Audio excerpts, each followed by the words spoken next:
What's up, guys? It's Lord Both here with another video, and the moment we've all been anticipating is finally here. Suicide Squad Kill the Justice League is ending. This comes to us from IGN. Rocksteady confirms it's pulling the plug on new Suicide Squad Kill the Justice League content after Season 4.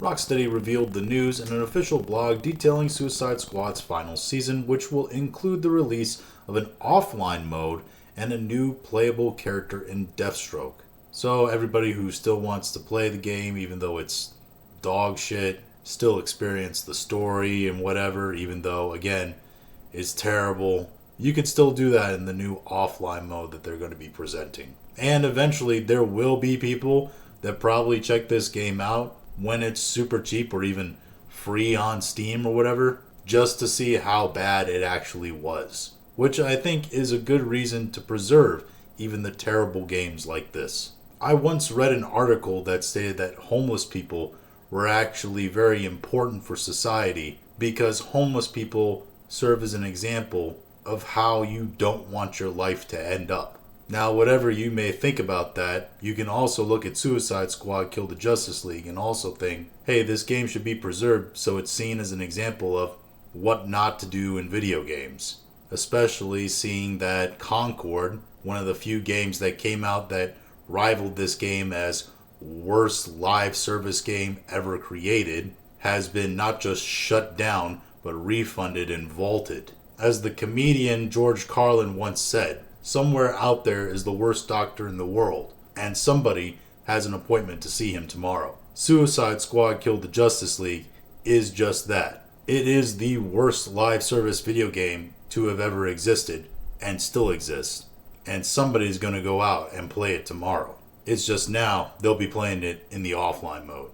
While Rocksteady doesn't plan to release any new content, Suicide Squad's story will remain playable via offline mode, and it will be possible to play co-op with friends. So if you and a pair of your friends want to play this shitty game, you can still get together and do that. Previous seasonal content will also continue to be available. So you're still going to have all the other crap stuff that was available to purchase for this game.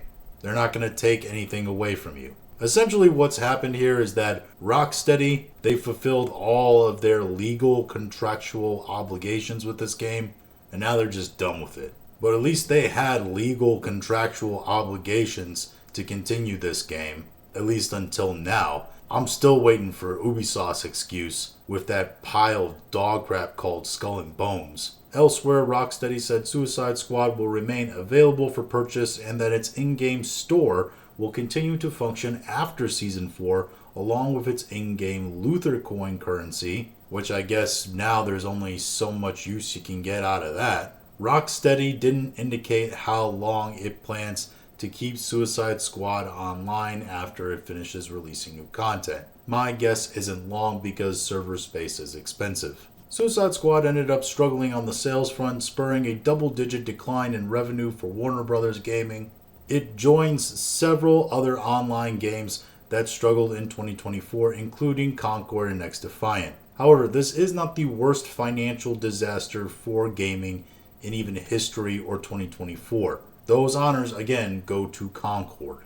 And we still don't know how costly X Defiant was for Ubisoft. My guess is pretty high, seeing that they shut it down before that flaming bag of dog crap that is Skull and Bones. I cannot reiterate to you anymore how bad Skull and Bones is as a concept and as a functioning game. How it's outlived all of these is just, it's amazing to me. Also, pour one out for our homies at Warner Brothers. All the gains they made from Hogwarts Legacy in gaming were completely eaten up by the massive loss they had with Suicide Squad Kill the Justice League, both in the same year. Never forget, Warner Brothers had the biggest money-making movie, Barbie, and the biggest money-making video game, Hogwarts Legacy, in the same year, and they still took a loss on revenue that year. That's how absolutely terrible that company is ran.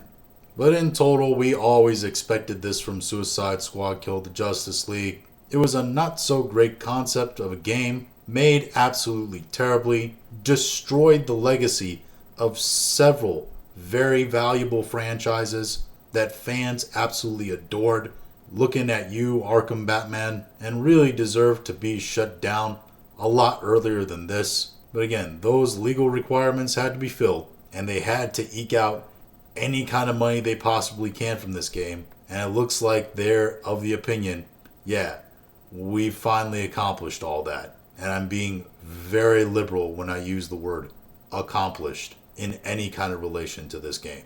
But those are just my thoughts on all this. If you have your own thoughts, go ahead and leave them in the comments. If you like this video, go ahead and like, share, and subscribe. If you didn't like this video, I appreciate you watching all of it. We'll talk to you again later.